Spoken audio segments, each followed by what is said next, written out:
Dari Bank Jatim sendiri bagaimana Pak ngelihatnya pertumbuhan ekonomi di Jawa Timur dan peran anak muda buat bisa memajukan Jawa Timur tuh gimana sih dengan sistem perbankan dan dukungan dari Bank Jatim juga gimana nih? Karena teman-teman di sini anak muda pengen tahu gimana cara kontribusi buat ekonomi lewat menabung atau lewat investasi dan Bank Jatim perannya gimana juga? Silakan. Jadi kalau generasi muda itu identik dengan digital ya, Bu ya, gitu. Dan itu ke depan memang akan selalu seperti itu ya, kemajuan itu akan selalu diikuti dengan kemajuan digital. Nah, saya melihatnya gini Bu, saat ini perbankan semua juga arahnya ke sana. Semua pasti mengarah kepada bagaimana kita mengempowering teknologi yang ada sehingga mampu memberikan atau mampu berkontribusi untuk di samping literasi juga inklusi. Ya, contoh misalnya. Kalau anak muda itu nggak suka mungkin ya, kalau dia harus datang ke cabang. Ya. Semakin ke depan nanti akan semakin dia itu bagaimana caranya sesimpel mungkin untuk bisa mengakses produk dan layanan perbankan. Nah, mau tidak mau itu harus mengoptimalkan fungsi digital.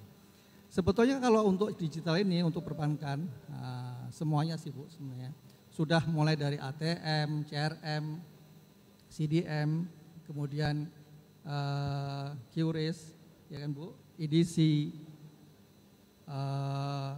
payment link, ya, kemudian mobile banking, semua saya rasa sudah memiliki itu. Nah, tinggal nanti ke depan di dalam produk digital tersebut fiturnya yang mungkin harus dilekatkan atau didekatkan dengan kebutuhan. Contoh, kan kalau anak-anak muda ini hampir semua lah ya mungkin punya e-wallet gitu. E-wallet ya. E-wallet. Nah, saat ini mungkin sebagian besar mobile banking baru bisa untuk digunakan membayar. Ya.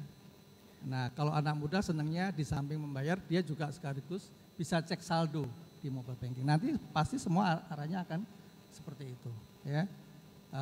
Jadi bagaimana caranya kita membuka satu aplikasi di samping kita menginquiry saldo e-wallet kita masing-masing juga sekaligus kita top up. Gitu.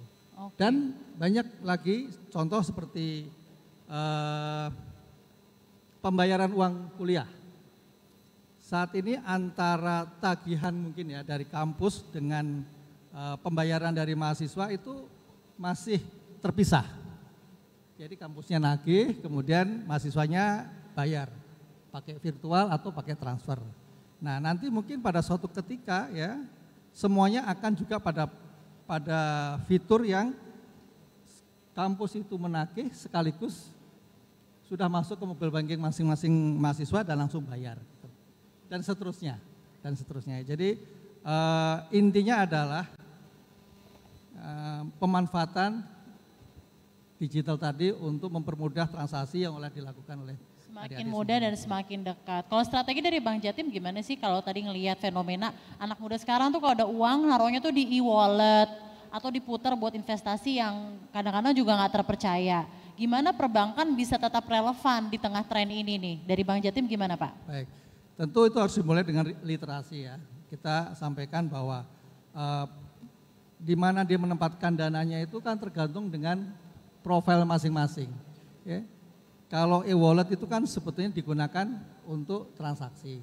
Tapi kan juga ada mungkin adik-adik mahasiswa ini juga pasti harus belajar mulai investasi. Tempatnya bukan di e-wallet gitu ya. Mungkin juga tempatnya bukan di tabungan. Setidak-tidaknya tempatnya di deposito atau mungkin di surat berharga ya atau mungkin di fitur produk-produk yang lainnya yang kaitannya dengan investasi. Jadi bukan semuanya harus sesuai dengan trennya saat ini seperti e-wallet begitu, disesuaikan. Tapi semuanya memang harus dimulai dari literasi kepada dari semuanya. Mungkin itu Bu.